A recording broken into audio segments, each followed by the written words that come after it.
military industrial complex. The potential for the disastrous rise of misplaced power exists and will persist.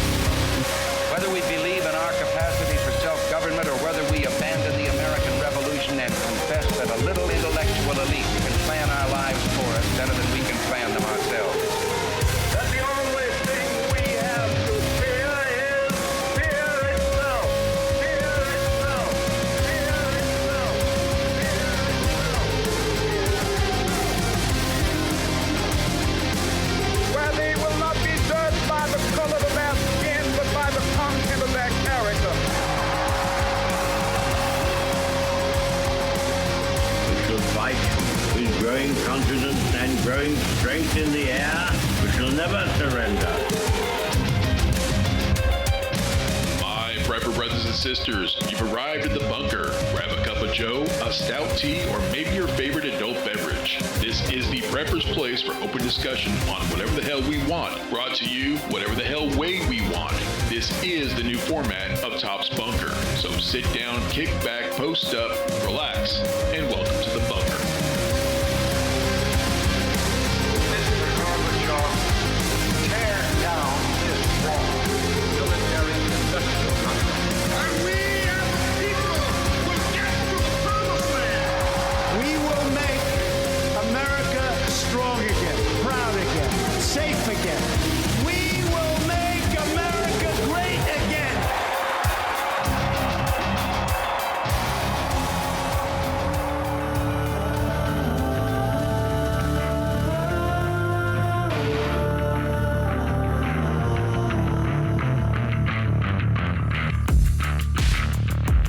Preppers, survivalists, off-gridders, homesteaders, and the like. Welcome to Top's Bunker, a podcast for preppers. Our email is shtf@topsbunker.com. Our website is topsbunker.com. Don't forget to check the show notes on your podcast player for valuable links and extra info on this episode. I want to thank y'all for joining us. We got a great show for you. Tonight, Rhonda, Missy, and Annette are catching up with each other and talking shop. It's May, and there's no time to waste when it comes to your gardens. Those plants, crops, and pollinators need your immediate attention, so grab your shiny garden tools and let's get them dirty. Here's another captivating episode of the Dirty Garden Hose Show on Top's Bunker Podcast. Let's get to it.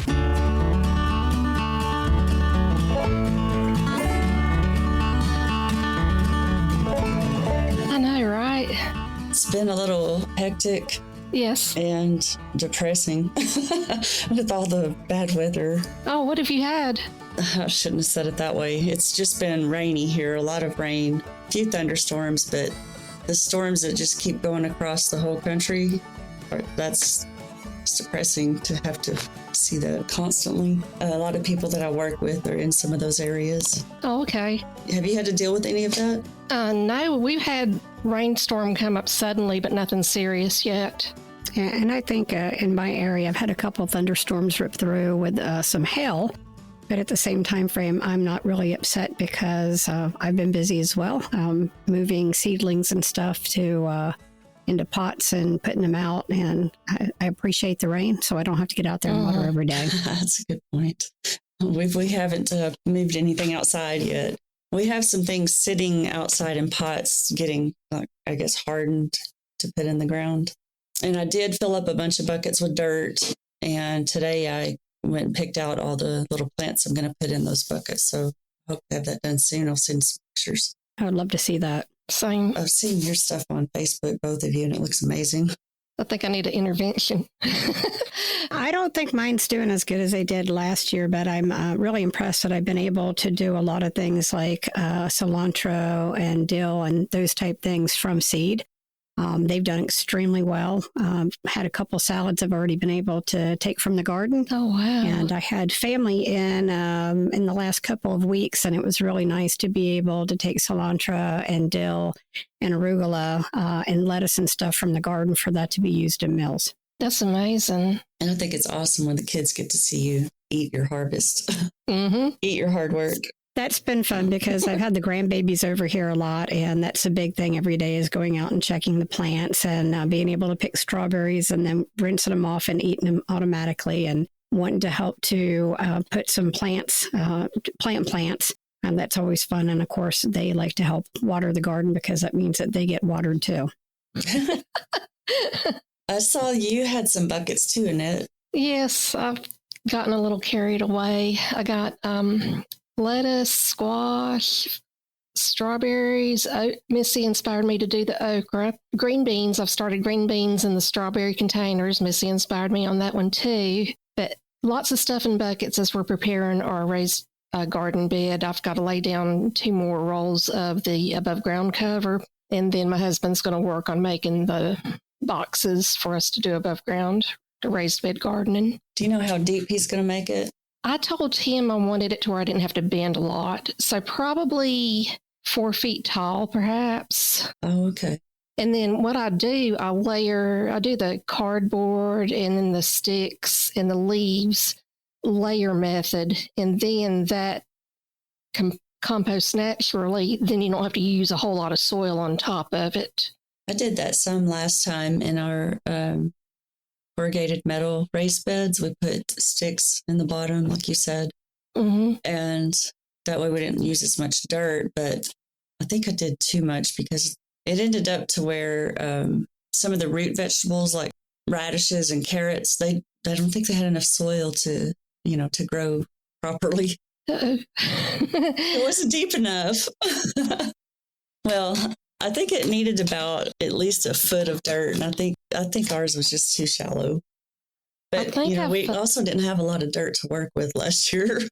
Oh, I think I've allowed about a foot of dirt on mine. I've tried to, so we're going to find out. It's either going to work or be an epic flop, but we'll update. I've got a combination this year. I don't just have buckets. I also have raised beds, and I have rows. I did get Jeremy to go and get me a huge truckload, a very large truckload of dirt, and I have been using that. I made some rows. I've got pumpkins already, and I've hardened those, put those in the ground, and they're doing terrific. And my watermelons, and so my raised beds pretty much have potatoes, and I continue to add more dirt to those as they grow. And then my other compost pile, I just actually threw some watermelon seeds and stuff in there. It's got all kinds of stuff. I saw tomatoes, there's potatoes, and there's watermelons, and I'm waiting to see what else is going to come up in that one. But it is a combination. But I will say what's been really good with the buckets is as we've had fluctuations this year in temperatures being extremely high and then very low, it was nice to be able to, put them out in the sun for a little bit and then stick them in the greenhouse in the evening or for a day or so if it needed it before I could bring it back out when the weather got better. So that was really a nice thing and a good workout, good way to get your steps in and, kind of work on your triceps and biceps carrying those buckets across the yard. I guess when the plants get taller, you can't really use the handles. No, not at this point. Now, they're in place now. I think we're in a good, I know we did have temperatures dip down a couple nights ago, but I think now we're back up to regular temperatures. It was in the upper 80s today. So I don't think we're going to see too much more severe weather with the huge temperature dips. So, Missy, what kind of space do you need for watermelon that take up a lot of ground? I really just did. I know this sounds weird, but Jeremy's been gone for a couple of weeks, so I've been doing the majority of the work myself. And I just made rows of dirt, and I would make them about 8 inches tall and about a bucket's width between each of the rows. And that's what I moved my pumpkins and stuff into. And I would say they're probably about 12 inches apart. I know they're going to vine and crawl all over the place, and that's fine. I think I'm going to try this year because I was trying vertical last year, and the vertical did not do so well for us. I'd love to grow watermelon. I can make a meal off of that. I love watermelon. I would have loved to have made a meal off of it. Unfortunately, I found out my dogs really like watermelon. And so as quickly as they were getting ripe, they were going and eating them, the entire watermelon, rind and all. I did manage to keep some seeds. And a lot of the watermelons I had last year were like they're baby watermelons. So maybe the size of a soccer ball. would be about as big as they were going to get. And it was, in mind for having my granddaughters that way they could have their whole little watermelon. But the dog got to them before we did. Oh, wow. That's the first time I've ever heard of a dog eating watermelons. So we'll see what the season I was worried holds. about my chickens. Now I'm going to worry about my dogs too. If I've got any pictures, I'll have to send it. But it was rather interesting to see that and just try to capture the seed to be able to plant again this year. Well, I don't know if y'all saw, but Saturday is National Naked Gardening Day. I'm sure my neighbors would like that. Yeah. The city has moved to me, and I don't think my neighbors would appreciate it. Matter of fact, I've got a bar restaurant pretty much in my side yard now. Oh, gosh. And it's called the Twisted Grape, and that would be really funny going, hey, we go to the Twisted Grape so we could watch Naked Gardeners next door. It's probably as bad as me riding lawnmower in a bathing suit, drinking a Corona or a Bud Light or something during the summer. Well, I thought it sounded pretty cool, and then I remembered how bad the ticks are out here. So yeah, that's a no for me. So how did that start, I wonder? I don't know. I would love to know where that came from. That'd be a good idea. I might have to look that up now. Over here, I wouldn't dare try it, even if I could, because all the anthills. Well, I thought when we moved out here, I'm pretty modest, out in public. And I thought, well, we're going to live in the country. I can wear whatever I want to, or not. But there's, you really never know when the UPS guy's coming up the driveway. So that would be something to explain. Can't really do everything I thought I was going to do. Well, back in my youth, it wouldn't have been a problem, but I'm at that age now where I don't have a chest. I have a chest in my drawers, a chest of drawers. Oh, man. And I think I might have a little bit of a Dunlap, too. Dunlapped over my belt. Oh. We've kind of marked off an area that we're going to call the garden area. My chickens have been jumping up in my potted plants and just scratching them and digging them out. They're like all over the ground. Have you got any netting? We're going to put, I think we do have one more net that used over the chicken run. We haven't done those. I had to do the same thing because mine thought, oh, dirt bass. And I'm like, oh, no, you don't. I saw them in there and I was running outside. Get out of the plants. I had to chase them out of the pots out front the other day. I bought some flowers, actually paid for some. That's what made me mad. Oh, God. And I ended up getting rocks and just putting rocks all in the pot, over the top of the dirt. That way they're not tempted. But we're going to fence off the little garden area with, I guess it's called sheep fencing or something. A small, I don't know, it's like 3x4 square wire fencing. I don't know what to call it. Oh, okay. We have some rolls of that. We're going to fence it off so the chickens can't get in there. They are destructive. They give zero craps about your hard work. Are you still thinking about getting chickens, Missy? I am. Matter of fact, my daughter's in-laws, she provided all her chickens to them when she relocated, and they had some brooders and stuff that they wanted to give us, but we don't have the chicken house built yet. They're out there right now building a big play set for the grandbabies, and I'm thinking about taking the old one and just putting chicken wire over it to start with and to give me something. But right now, obviously, I don't have chickens. I don't have to worry about that, but I have to worry about the squirrels. I've got a lot of squirrels, and it's interesting because they taunt the dogs. The dogs, I have French doors that have the blinds in between the glass. And so first thing in the morning, I like to pull those up and let the light in. And when the dogs see the squirrels and I open the door and they take off after them, this is like a daily thing. And then once I bring the dogs back in, it's like the squirrels make their way to the porch in front of the door going, nah, you can't get me. And when I got in earlier this evening, there was 3 of them running circles around one tree, just taunting the dogs because Jeremy was occupied and couldn't let them out. out, but that's always fun. And they've been in my garden numerous times already. Like I have put a lot of dirt back in with my asparagus. We've got oak trees and stuff, and the acorns and stuff, and they've been taking them and putting them up, I guess, for the winter. So they are constantly, I've got holes all over there that I'm just putting more dirt in. So we'll see what happens in the future. I may be battling both squirrels and chickens. Whoa. And both taste good in stew. There you go. I've never tried squirrel. Squirrel and dumpling, just like rabbit and dumpling.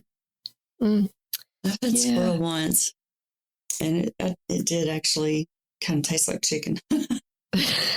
Delicious and nutritious, just like chicken. What other critters get in the garden? We have some things called voles. They're like little mice. Yes. I've had some of those out here too, but I haven't had any in the garden. They've just been getting up in my lawn where the sod is. And which really is another thing because, put money into a yard with sod, and then I've got the dogs tearing up the yard to get to the voles. Oh, wow. Well, so I'm glad I have a big pile of dirt because I have been filling holes for days. Jeremy was gone for about 2 weeks doing some stuff that he does. And every time I turn around, I'd fill in one hole and turn around, there would be another hole. And I go fill it in and go back to the other one, and they've already dug it out. And the interesting thing is, you would think that you would be able to fill that hole. Like all that dirt came out, then all that dirt should go back in, but it's never enough. Like it takes more and more to fill the hole, no matter how much you try. I'm like, where did all the dirt go? How come that hole is it's not filled all the way? I don't understand that. I really don't. It does not make sense. Is it the earth rotating? Yeah, you're right. Where does it go? Is there a black hole in our yards? Because well, literally, there are black holes in my yard that the dogs have dug. I'm not so worried about the animals as I am the bugs. We had these demon bugs with these black flat legs that got in my tomatoes 2 years ago and completely destroyed everything. And last year I didn't see them. I was glad for that. But bugs are the worst. And then you can't spray anything on it because you don't want to. And then you got the birds in the yard. So bugs are the bane of my work in the garden. I think the two things that I had to worry with last year and what I'm dealing with this year is I've already got aphids that got a hold of a couple of my watermelon plants. And I know with that, you can take like Dawn just detergent and water and spray it. You'll have to do that like every day till it dies off. That or go get some ladybugs. I understand that they'll get them. And then the squash borers. I had some of those ruin my zucchini last year. So that's again another reason why I want to kind of go with the pots and keep the pots in a different area that they're less likely to have those type of insects. But you're right. You can see a lot of good work go to waste very quickly when they set in. And those darn hornworms, they can eat an entire plant in one night, is what I read. So they can. I have had those on the tomatoes before and also on my dill. It's pretty funny because Jeremy will take a black light and go out at nighttime and check the plants. So that was kind of interesting, is finding out what insects eat the other insects. But those hornworms, you're right, they can eat an entire plant in a night. Get the kids out there. It'd be like a treasure hunt for them.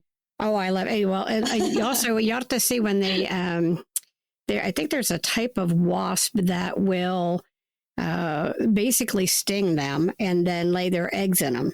So that was kind of a neat thing, cutting the leaves off last year to show the kids as well. I agree with you, Rhonda. All the stuff is letting the kids get out there and explore. They're too reliant now on technology. My not even quite 2-year-old knows how to swipe up, swipe down, swipe left, swipe swipe wow. right.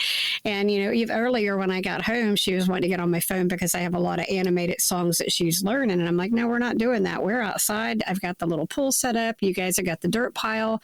They also have the ash from the fire pit. Like, they think it's fun to go play in the dirt and get themselves completely dirty and then spray off with the hose. But I'm like, no, there's too much fun stuff to do. We're not staying on electronic devices. Not happening.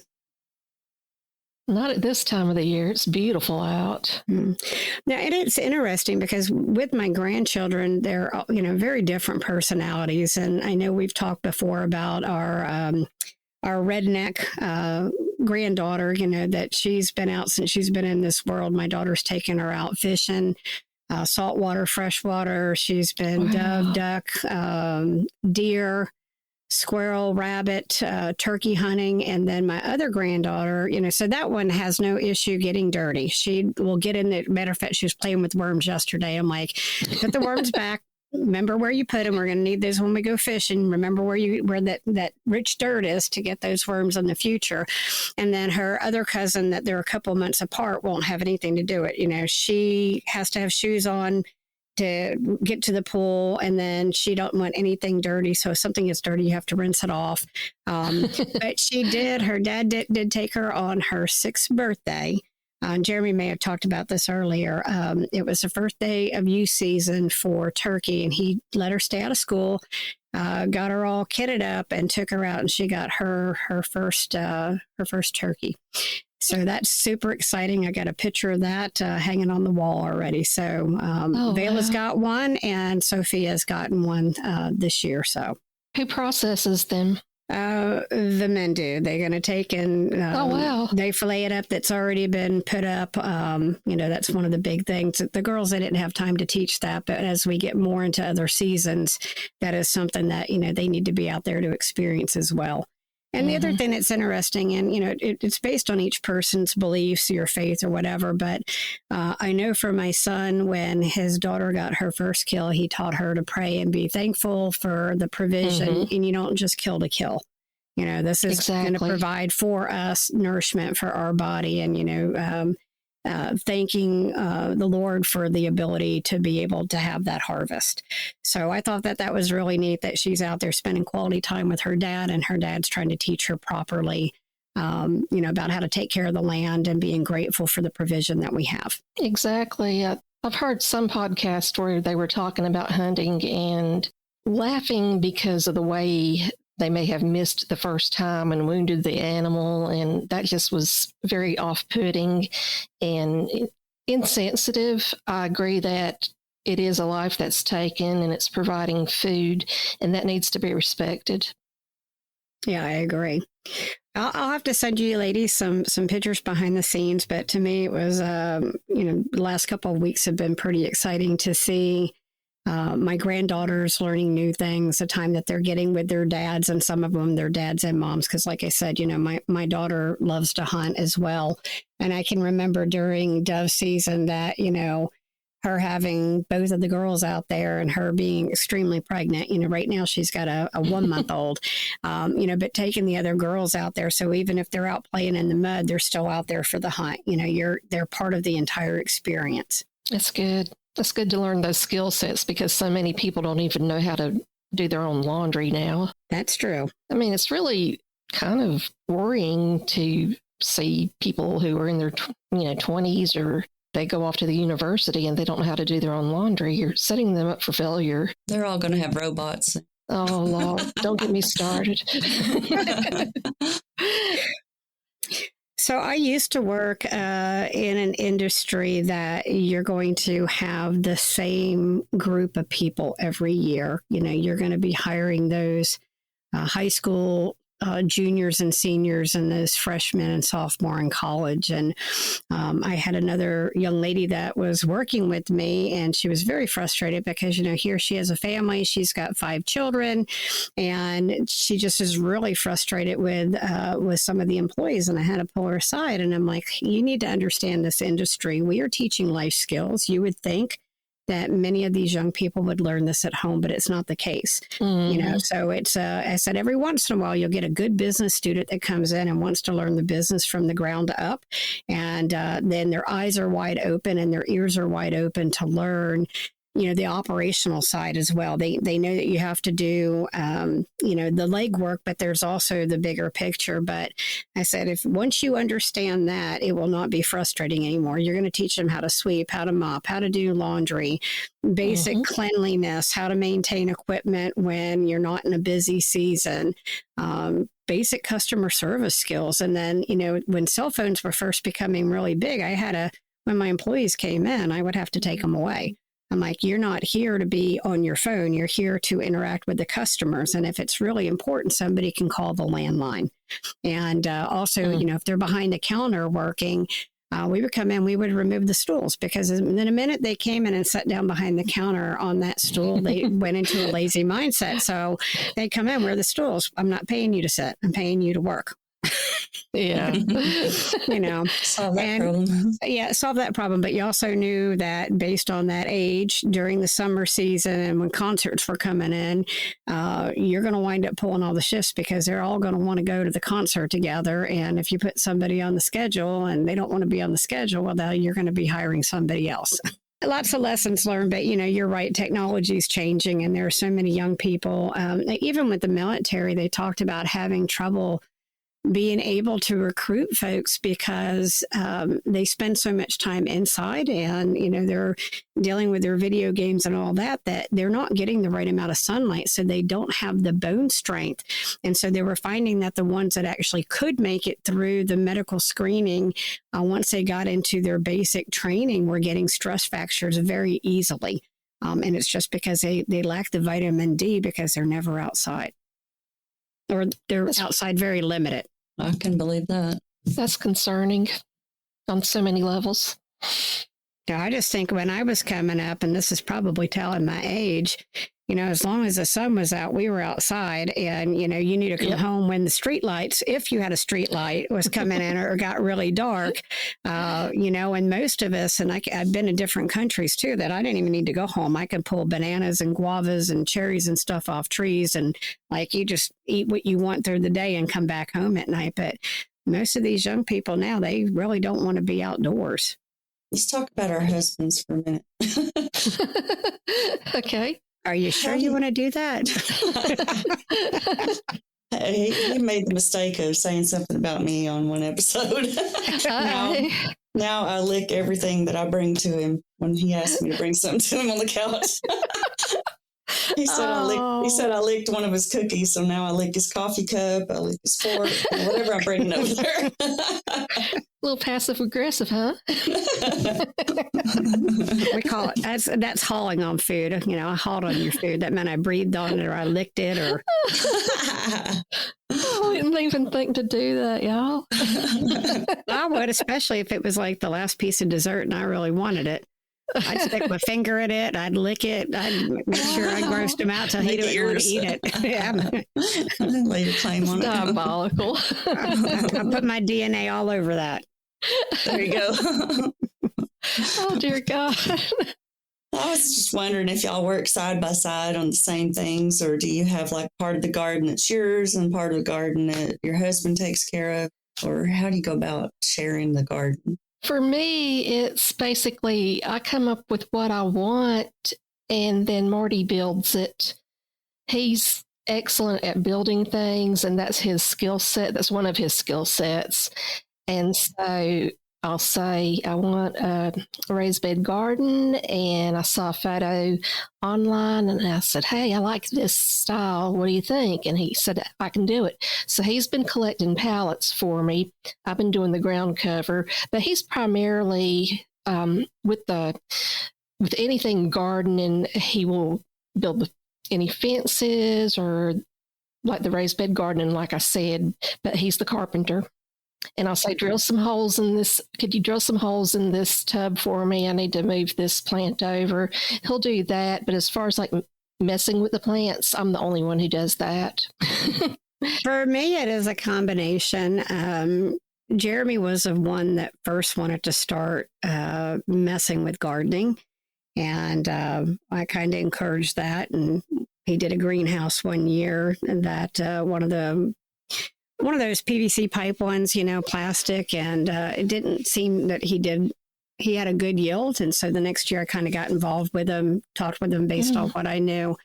And we had a really, really good yield last year. And then this year I told him I was going to need a better greenhouse. So he did go and he spent a lot of time trying to reinforce this one. So I've got a really nice greenhouse out there now, but he did the greenhouse and then he's been really busy.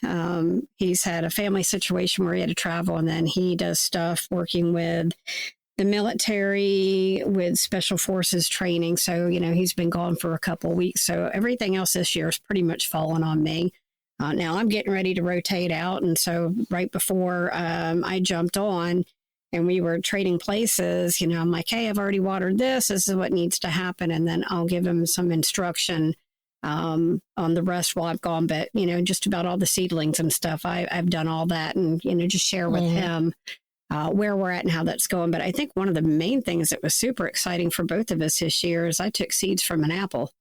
And I germinated them, and I'm actually growing an apple tree. It's itty bitty, but That's so so now I'm like, cool. got to try it with lemons, and so now if we have all this different fruit that's going to be here, I want to find out how well we can do with that, because last year we did so good with the tomatoes and the basil. I mean, I had so much stuff that I was propagating that I didn't want to kill it, that we were giving so many plants away. I mean, I probably gave over 100 tomato plants away to different neighbors for them to grow their own, and the basil.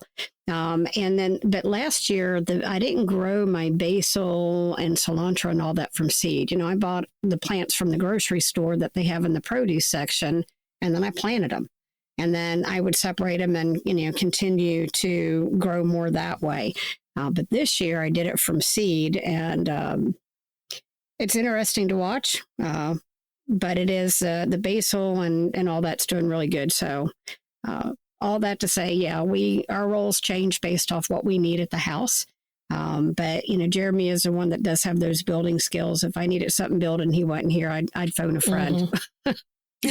Or I'd find another makeshift way until I could have what I wanted. I would have done something in the garage or in another room in the house or whatever I needed. But we work together pretty well.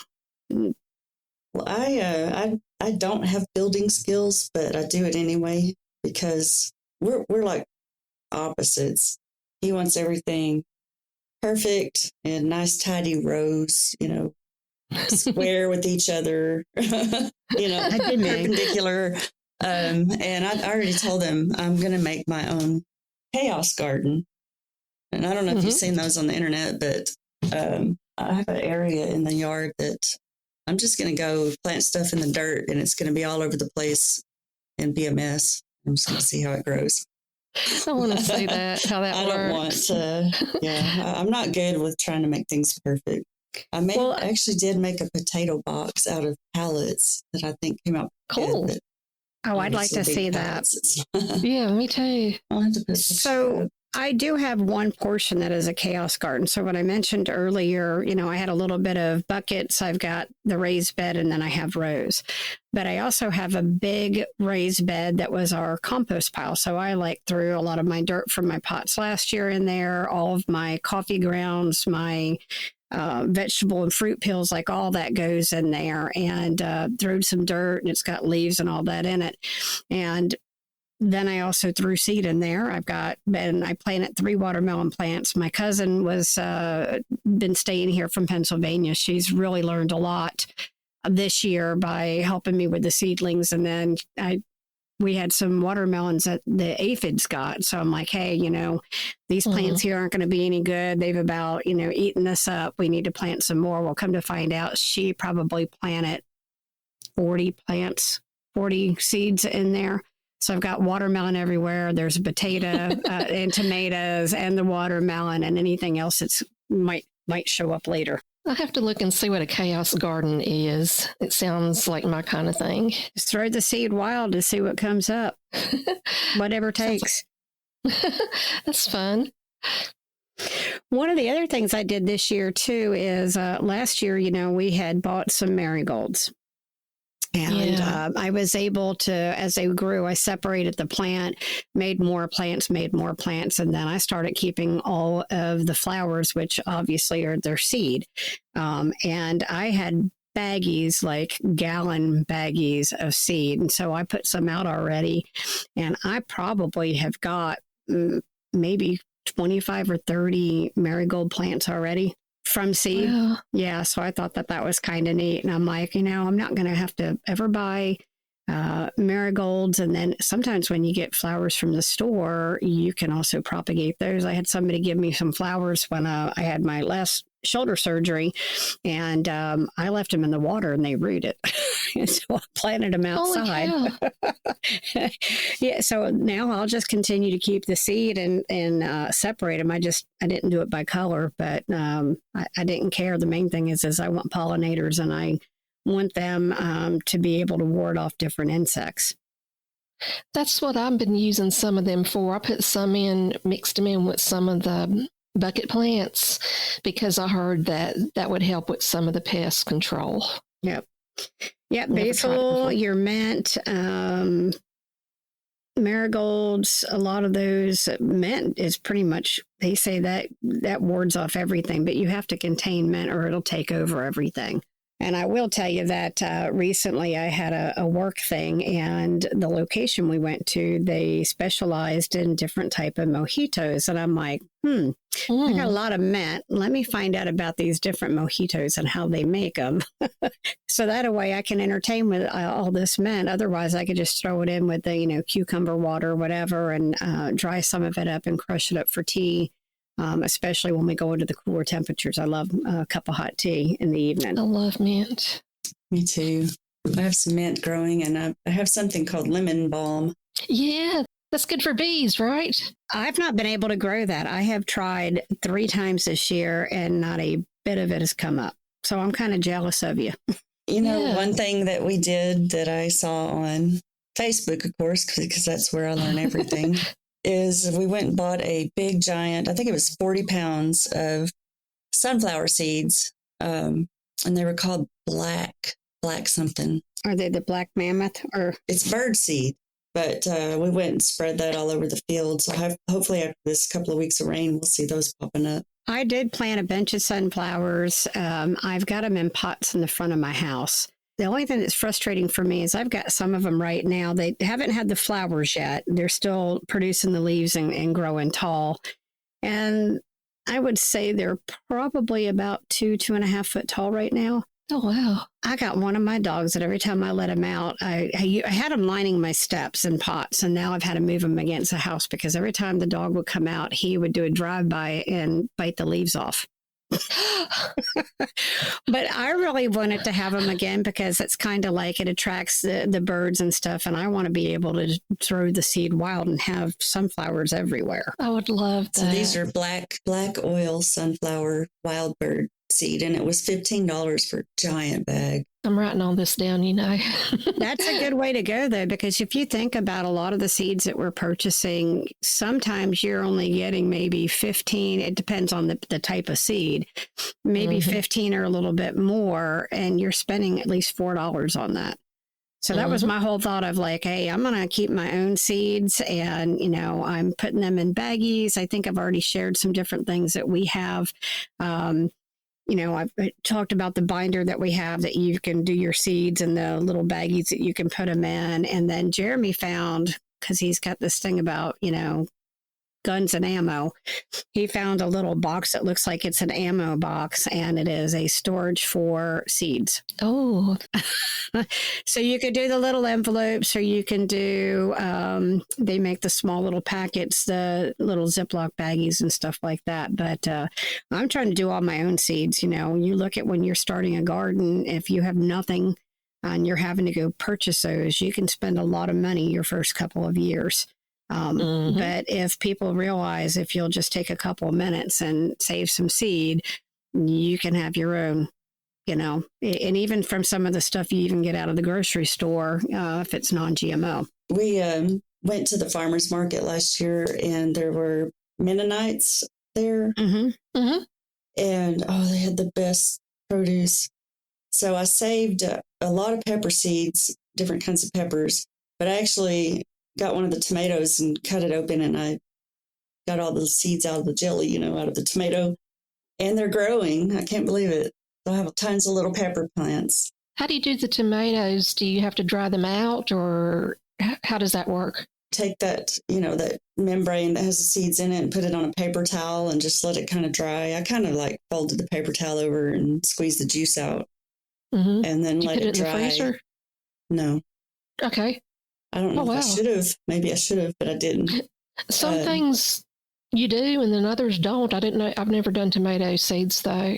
I have several things that I did put in the freezer or the refrigerator over the winter that hopefully will sprout. But they're one of them's a pistachio tree that I got from Texas. I got a bunch of seeds when I was in Texas off of a tree that was really pretty. That would be amazing. Did they grow in your zone? I don't know. I don't know. On the way to Cloudcroft, New Mexico, they have a little place off on the side of the road that's got a giant pistachio. And they sell the pistachios there and different wines and stuff that they make in that area. I think that would be really neat to have the pistachio tree, though. That would be amazing. I got a pomegranate tree at the Herb Fest last weekend that's supposed to grow in zones 7 through 11, and I'm so excited. Really? Yes. Wow. If that thing takes off and is a success, I will be so happy. So down on the outskirts of El Paso, my son's wife, their family owns a pomegranate farm.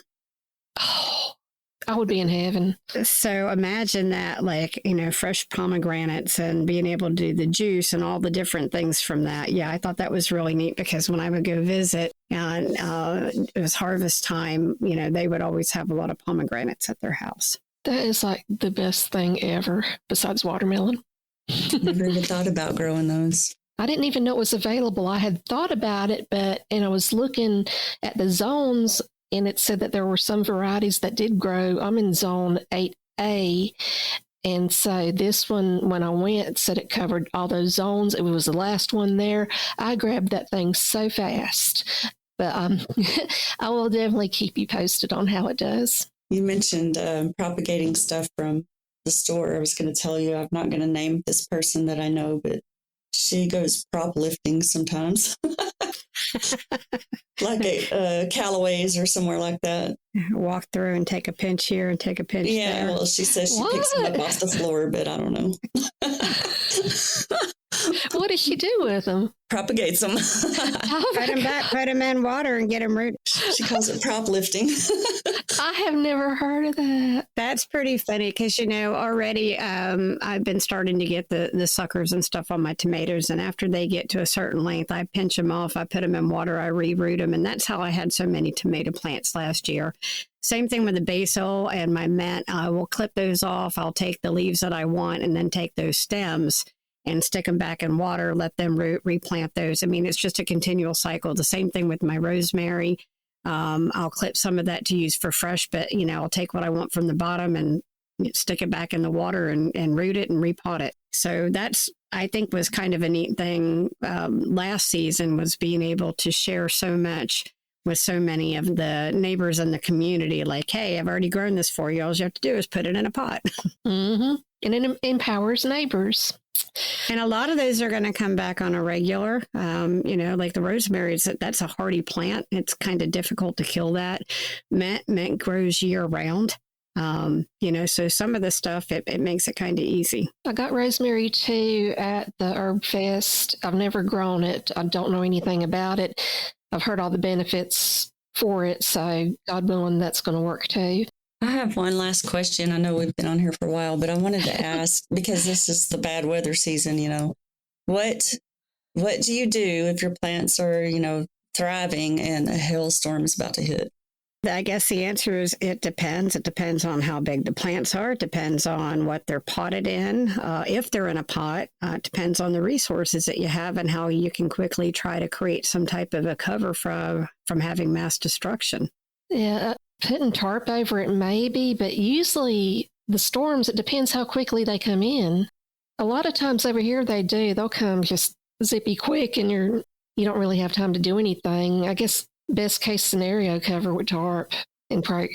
The feed store in town here sells burlap bags for like $3, empty ones. So I bought a bunch of those, and I used those the last time to kind of drape over the raised beds last year. How did that work? It protected them. Okay. Luckily, most of the taller plants were inside of the greenhouse. But we don't have that this year. They're all going to be exposed. So I'm kind of wondering if something happens, I don't know what to do. Not for the hell, but when our temperatures dipped down, I did move, like I said, buckets indoors. But for like my potatoes and stuff that were doing really well, I took what you would use for ground cover. And that's all that I had available. And I draped it over those raised beds with the potatoes and put bricks on both ends so it wouldn't blow off to protect the potato plants. But again, it's like, what do you do and what part of the season are you in? Because when I was first doing my plants, a lot of times based on the temperatures at night, if I don't want to put them back in the greenhouse, I will cut the end of like soda bottles or big water bottles, and I put those over the plant so that way it holds the heat and stuff in.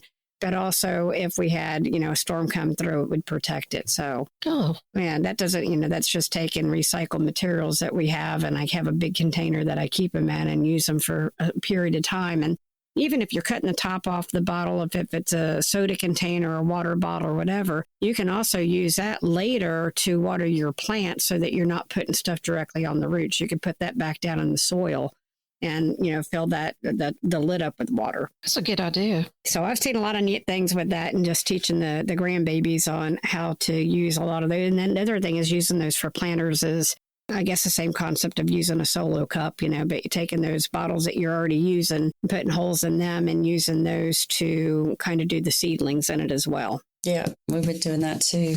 And the toilet paper rolls really worked well. That was something that really impressed my cousin, that are your paper towel centers. She'd never seen anybody do that before, to put dirt and seed in it. And I'd be like, look, this is a whole sunflower plant. Look at these roots hanging out the bottom. I'm just going to put this whole thing down in this pot now that it's ready to get planted. So you put the toilet paper roll and everything in there? Yes. Yeah, because it's biodegradable. So a lot of times I might take a baking pan or an old box, usually a baking pan, because you want to start the bottom feeding, and fill those with the soil, put a little hole in there, drop your seeds, cover it back up. And I have those all kind of jam packed in like a baking pan, one of your 9x11, 9x12 baking pans. So my greenhouse had a bunch of baking pans in it. So number one, it's going to help hold the heat. Number two, it's going to hold the water. So if you're trying to feed from the bottom, and then once they start growing and I got those roots, I just pick the whole thing up and put a little hole in a pot and dump that down in there and put soil over the top of it. We'll have to pull up a YouTube video on that one. I cut up some paper rolls and used them. But when I transplanted them, I just took the roll off. I didn't even think about leaving it on there. It was all soggy and nasty. I probably should have left it on there. Well, you just have to think it becomes kind of mulch. I get in my robot mode where I'm just doing things without thinking.